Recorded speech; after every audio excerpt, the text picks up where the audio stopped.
I saw the devil and I think it was me. I met her at the bottom of a shot of whiskey. All right, so welcome everyone to our very first interview as part of our A-List Country series. And welcome, Alli. Thank you so much for agreeing to join us today. I didn't know I was going to be the first. Yay. You are. Absolutely. For those of you who don't know, we had the opportunity to present Fans' Choice at the 2024 CCMA Awards in Edmonton. And we got to share the stage with you, Alli. It was such an amazing experience.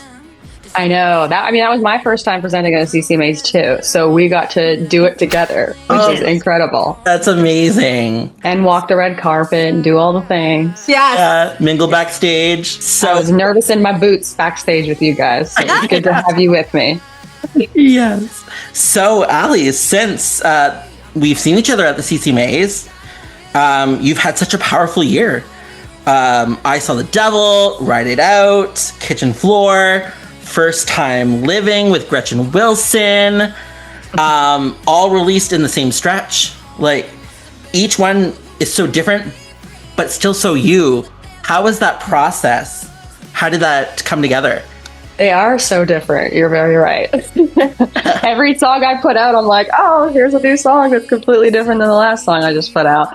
But they are so me. I write songs like 3 or 4 times a week. So I have a million songs. So for me to decide like what song to put out, I usually put demos up on my social media and I gather all the analytics of like shares, comments, likes, and then put it in a spreadsheet. And I usually just put out the song that people want to hear because half the time I don't really know which songs might resonate with people because the last song I write is always like my favorite song. So I let the fans decide, and they really wanted First Time Living was a first one. I did just like a little bedroom acoustic video of that. And the fact that we sent that to Gretchen Wilson and she loved it and actually went on the song and got through with it and we got it out was incredible. And then Ride It Out was a bagpipe song and people have been wanting more bagpipe songs. So I had put out your bagpipe. always the bagpipes, which is cool. I never thought I'd be like that bagpipe country singer girl, but apparently I am.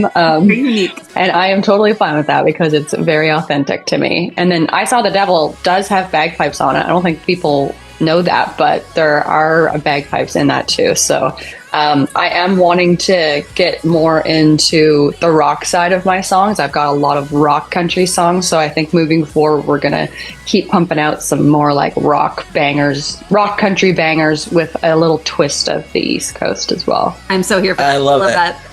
Yeah, we love the little tidbits and social media things, so thank you for that. Yeah. Do you think that growing up in Prince Edward Island has shaped or influenced any part of your songwriting and performance?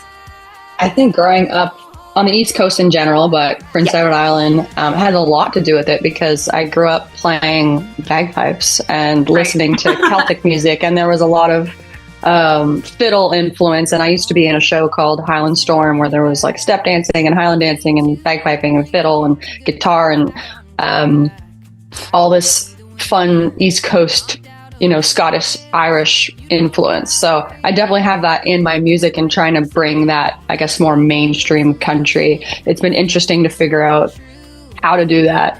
But also just growing up in Canada in general, like I grew up on Much Music and CMT and MTV and, everything that pop culture and radio at that time in the 90s and 2010s gave me. So Avril Lavigne and Sum 41 and Our Lady Peace, but then like also the Disney days of Jonas Brothers and Demi Lovato, and then also the country days.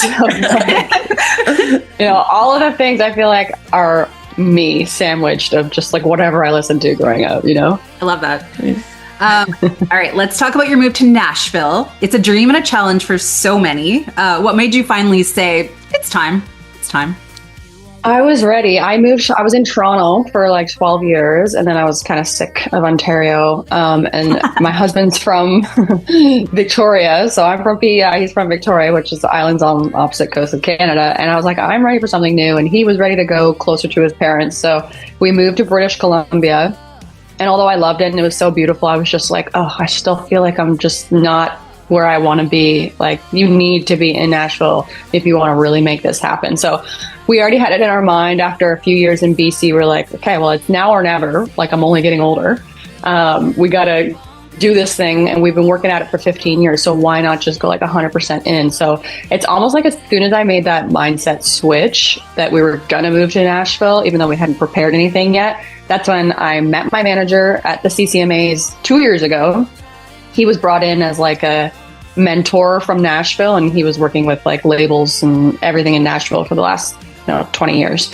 So I got like 30 minutes with him in a boardroom, and I got to ask him questions, and he wanted to be my manager right on the spot. And Love that. I was like, as soon as you like let go and say, whatever happens, it seems that that's when things happen. So I've been working with him for the last 2 years, and he was able to help me move to Nashville, obviously legally and with a visa, and he helped me, sign my visa so I could come down here and actually work.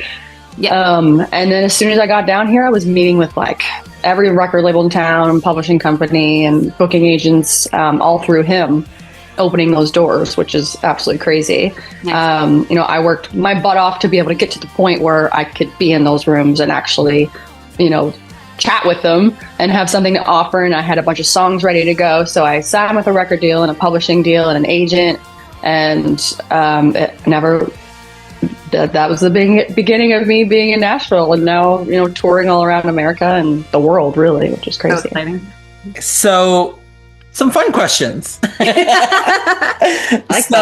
What would be the strangest or funniest thing that has ever happened to you on stage?